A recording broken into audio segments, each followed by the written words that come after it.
A lot of people will ask why we 3S bathrooms, kitchens, and common areas. We have cleaners for that. There's a reason for this madness. 3S isn't about cleaning. That's a byproduct. It's about developing your people to see problems, spot deviations from the standard, and fix them, no matter how small. When your team practices this daily, suddenly they're seeing waste everywhere, on the factory floor, in their own workspaces, even at home. It reminds me of the Karate Kid. Daniel asks Mr. Miyagi to teach him karate. Mr. Miyagi makes a secret pact to teach him, then asks him to wash and wax his cars. Wax on, wax off.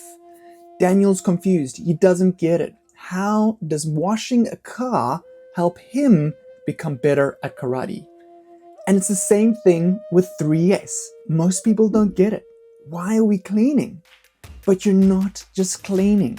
You're building the habit of spotting what's wrong and fixing it. This is a bit, I don't like this. You see the air guns always has a yellow ring behind it? And so that's kind of just our standard, so you can visually quickly see it. It also doesn't scratch the wall. That's the power of 3S. No cleaner is gonna fix your problems, but your people will. Show me wax on, wax off.